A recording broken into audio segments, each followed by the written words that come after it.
Eh bien le bonjour. Bien le bonjour, c'est le retour du Barça, c'est le retour de la Liga. On est content. Samedi 14h, Rayo Vallecano extérieur. Avant match, c'est parti.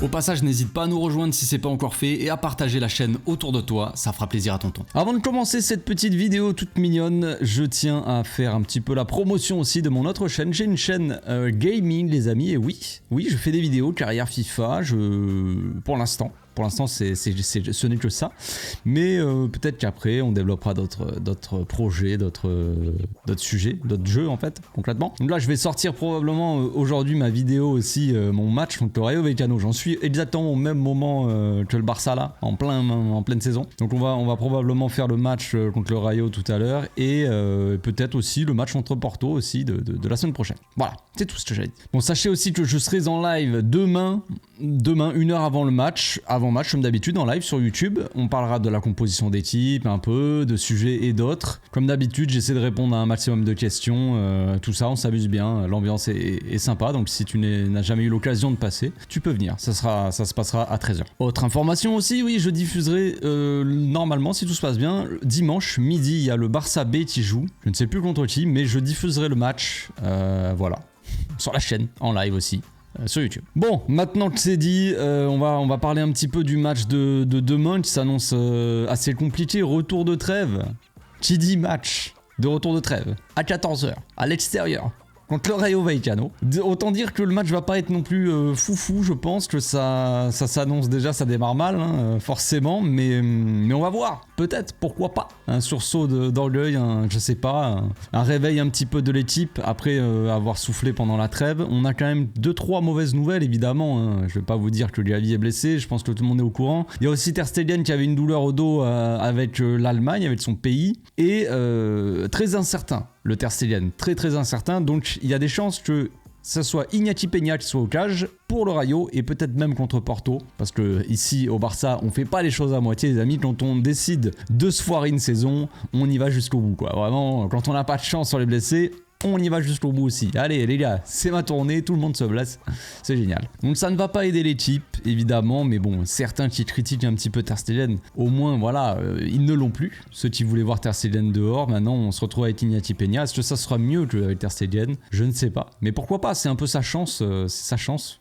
De se montrer, mais bon, j'y crois moyen quand même, de toute façon. Donc le Rayo c'est quoi? Le Rayo c'est une petite équipe madrilène, très chiante à jouer, déjà de base. C'est une équipe contre qui on n'a pas gagné depuis 2021 en Coupe d'Espagne, évidemment, parce que si on parle de Liga, on les a pas battus depuis 2019, donc vraiment c'est, tu vois, on adore cette équipe, tu vois, on adore le Rayo Vallecano, c'est des copains, quoi, donc ça s'annonce être un match génial. Les derniers matchs, le dernier match contre eux, c'était défaite 2-1, après il y a eu un 0-0 peut-être, je regarde un peu, 2-1, 0-0, on avait perdu un 0 aussi, voilà, donc autant te dire que c'est pas la folie, c'est pas une équipe qui nous va bien, c'est une équipe très chiante à jouer, qui met beaucoup d'agressivité, beaucoup d'intensité, ils ont des joueurs assez intéressants aussi, avec Oscar Trejo, ici Palazón aussi, ailier, ouais j'essaie de prononcer un peu à l'espagnol, hein, on se fait plaisir, donc il y a des joueurs intéressants, il y a aussi l'ancien du Real Madrid là, Raúl de Tomás, ancien grand attaquant du Real Madrid. Nous pour ce match on pourra compter normalement sur le retour de Frenkie de Jong. Ça c'est un peu la bonne nouvelle, hein. C'est peut-être la seule bonne nouvelle en ce moment qu'on a. Qui d'autre? Bah personne, hein. Évidemment on pourra pas compter sur Gavi forcément, pas compter sur Ter Stegen je pense, et on ne pourra pas compter normalement sur Sergi Roberto, ce qui est peut-être la plus mauvaise nouvelle. Non, je déconne. Donc il y a eu le coach aussi, j'ai vu ça avant de démarrer la vidéo, là j'ai vu que le coach du Rayo, il avait passé un petit message, il avait dit que Xavi pourra pas se plaindre du soleil ou de l'état de la pelouse, donc ça veut dire peut-être que la pelouse sera bonne et que peut-être qu'il y aura un temps pourri, donc je sais pas trop ce qu'il veut dire, mais je pense qu'il veut surtout se foutre de notre gueule, mais c'est c'est une bonne nouvelle, on va essayer de leur mettre une petite fessée pour leur faire fermer leur bouche, on verra comment ça va se passer, mais ça serait quand même pas mal, ouais. Bon, pour ce match aussi, j'ai oublié de le préciser, c'est ce que j'ai vu vu, j'ai cru comprendre, on parlait de remplacer Gavi avec Casado, avec des joueurs de la B, et apparemment Casado il est suspendu en fait. Ça j'avais pas trop suivi l'histoire, j'avais pas du tout fait attention. C'est l'info qui a été sortie par Sport là aujourd'hui, donc Casado, même si on voulait le faire jouer, bah on peut pas, hein, il est suspendu, donc ça c'est encore, bon ça n'arrange rien, mais bon c'est comme ça. Qu'est-ce que je voulais dire? Sinon, question de joueurs en forme, on espère voir un Pedrito en forme, j'ai envie de dire un Joao Félix aussi, des joueurs qui... il y a certains joueurs qui ont pu souffler pendant la trêve,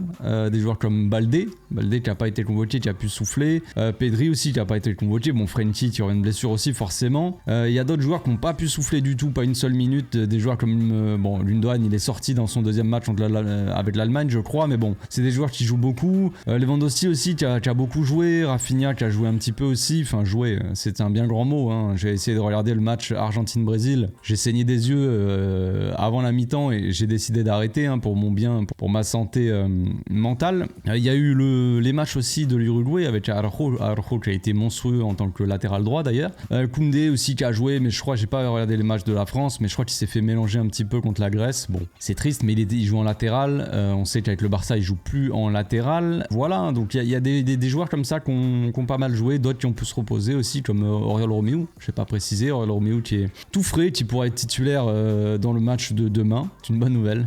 Donc on va passer quand même tout de suite à la composition d'équipe, c'est parti. Donc ça c'est mon 11, je partirai avec cette équipe contre le Rayo Vallecano. J'ai décidé de faire des 2-3 petites rotations hein, sans plus, mais disons que Christensen il a beaucoup joué avec le Danemark. Je préférerais mettre Inigo Martinez qui a joué un seul match avec l'Espagne et qui est un peu plus frais aussi, Koundé qui a pas aussi beaucoup joué avec la France, enfin pas énormément, pas plus que Ronald, j'aimerais bien le mettre au repos, le garder pour Porto bien frais comme il faut. Cancelo donc titulaire, Cancelo qui a quand même beaucoup joué avec le Portugal, mais de toute façon pas trop le choix. Baldé qui s'est reposé comme je l'ai dit, donc il va pouvoir être en pleine forme le Baldé, et après évidemment au milieu vous voyez le grand Oriol Romeu, vous dites mais qu'est-ce qu'il fout, qu'est-ce qui se passe, pourquoi t'as fait ça? Mais pourquoi? Parce que j'ai fait ça. J'ai envie de garder un peu au repos Gundogan. Gundogan il a beaucoup enchaîné, énormément enchaîné depuis pas mal de temps. Il n'a pas pu se reposer, il a enchaîné encore avec l'Allemagne alors qu'il joue des matchs amicaux, mais il fallait absolument le mettre titulaire, on sait pas pourquoi mais c'est comme ça. Donc je préfère garder un petit peu Gundogan au frais, tu vois. Il rentrera en cours de match avec Fermin Lopez aussi, Fermin Lopez qui a joué avec la sélection, il me semble, si je me trompe pas, je crois qu'il a été sélectionné chez les jeunes. Donc Pedri, Frenkie, bon Frenkie qui revient de blessure, donc je le mettrai pas tout le match évidemment, mais je pense qu'il est assez frais pour démarrer le match. Alors ça c'est vraiment mon point de vue, mais j'en sais absolument rien, je suis pas dans le staff médical, mais sinon je partirai avec Gundogan à la place de Frenkie, et après Frenkie je le mets en cours de match, tout ça. Frenkie, Pedri, Oriol au milieu, Joao Félix en attaque, Lewandowski et Ferran Torres à droite. Donc Ferran Torres c'est pas voilà hein, comme d'habitude, mais Lamine c'est pareil, il a joué avec l'Espagne, vous allez me dire Ferran aussi évidemment, mais Lamine est un peu moins physiquement tu vois chaud que Ferran Torres. Rafinha il a joué aussi pas mal avec le Brésil, des matchs de foot et des matchs de catch aussi un petit peu, il a fait des virgules, des flip-flaps comme ça qui partaient en touche, donc je me suis dit bon pourquoi pas mettre un peu Rafinha au repos. Il a beaucoup voyagé aussi, il est parti en Amérique du Sud, tout ça, avec les trajets, comme Ronald, à chaque fois il rentre tard les mecs, donc je préfère un peu faire souffler Rafinha, et puis après voilà, on verra en cours de match si on peut mettre Fermin Lopez, Lamine dans l'axe, Lamine je veux dire sur l'aile à la place de Ferran peut-être, Rafinha peut-être au milieu, le tester, ça parlait de tester Rafinha au milieu, mais je trouve qu'on a quand même pas assez d'ailier pour tester Rafinha au milieu, c'est mon avis. Donc question animation, il y a plusieurs solutions, il y a bon Félix qui rentre dans l'axe, ça c'est toujours même l'habitude, hein. Une défense on va dire à 3 qui ne se passera pas à mon avis, parce que je pense que Cancelo sera pas troisième défenseur, mais disons que si on a une anime à peu près comme d'habitude, ça se passera plutôt comme ça, tu vois. Maintenant ça me pose un peu problème, parce que Cancelo est obligé de rester troisième central, et que Cancelo pour moi n'est pas un central, c'est un joueur qui doit être un peu mieux, un peu plus haut, on va dire un peu au milieu, essayer de débloquer des actions, des occasions, dribbler, percuter, faire des passes intéressantes. Voilà, c'est un joueur qui doit évoluer un peu plus haut à mon humble avis, mais bon, disons on pourrait partir sur un truc plus ou moins comme ça, de base, ou alors une équipe beaucoup plus offensive, avec un Cancelo qui vient carrément au milieu et tac, un truc comme ça, ça vraiment là en phase très offensive, on va dire, tu vois. Beaucoup d'attaquants quand même, enfin, je veux dire, avec beaucoup de... En 2-3-5, c'est quand même assez offensif. Sachant que le Rayo jouera probablement en 4-4-2. Quelque chose comme ça, ou en 4-1-4-1, ce qui donnera en phase défensive peut-être un 4-5-1, donc ça peut être, il peut y avoir aussi beaucoup de monde dans très peu d'espace, quoi, on va dire. Donc ça c'est deuxième solution. Troisième solution, moi que j'aimerais bien voir mais qu'on a pour l'instant jamais vu, c'est Romeu qui vient se placer en troisième centrale et avec soit Frenkie en double pivot avec Cancelo, soit carrément un double pivot Frenkie-Pedri avec un Cancelo plus haut, qui vient dans le demi-espace. On sait que Cancelo, son activité, là où il est le plus souvent, c'est dans les demi-espaces droit ou gauche, s'il joue à gauche. Il aime bien aller naturellement dans cette position. Donc un Cancelo un peu plus haut peut-être, en soutien, qui vient échanger des fois avec Ferran. Si Ferran rentre dans l'axe, Cancelo il va là. C'est un truc que j'aimerais bien voir, mais il faudrait que Romeu descende entre les deux défenseurs et qu'on joue avec une défense à 3 comme ça en phase offensive. Et ça c'est quelque chose qu'on n'a jamais vu, que je ne comprends pas trop pourquoi. Je saurais pas l'expliquer. À moins qu'on joue avec Frenkie en défense à 3, tu vois, enfin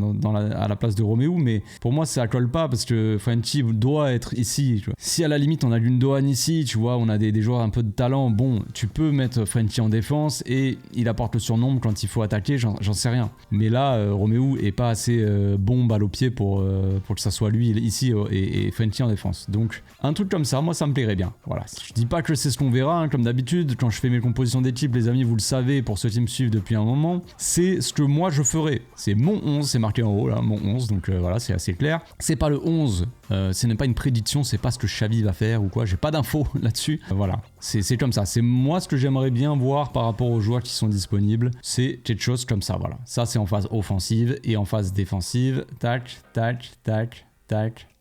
Tac, voilà. En phase défensive, généralement, on est plus sur un truc comme ça en 4-4-2 de toute façon, quand on défend. Ou alors en 4-4-1-1, tu vois, mais bref, un truc comme ça. Quand on défend, on est plus ou moins comme ça de toute façon.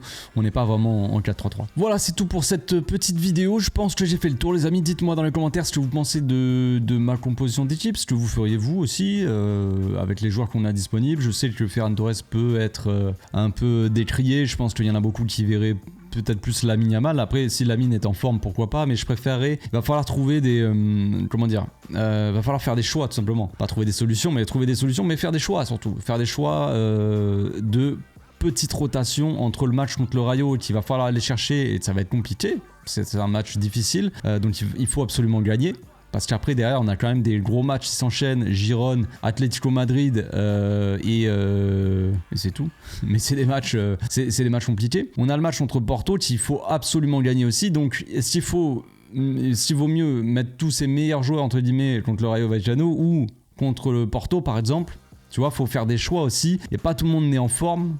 Il y a des joueurs qui ont joué plus de matchs que d'autres, tout ça, qui sont un peu plus à court de forme. Donc, c'est comme ça. C'est pour ça que je garde Araujo au frais aussi, Christensen, et pourquoi pas les mettre eux contre Porto, tu vois, voilà, ça va être compliqué. Le retour de trêve, là, il y a beaucoup de matchs qui vont s'enchaîner, ça va pas être une partie de plaisir, mais on espère qu'on va tenir quand même, psychologiquement déjà, en tant que supporter. On se retrouve demain pour le live d'avant-match et pour le débrief à chaud. D'ici là, portez-vous bien, passez une très bonne journée. Ciao.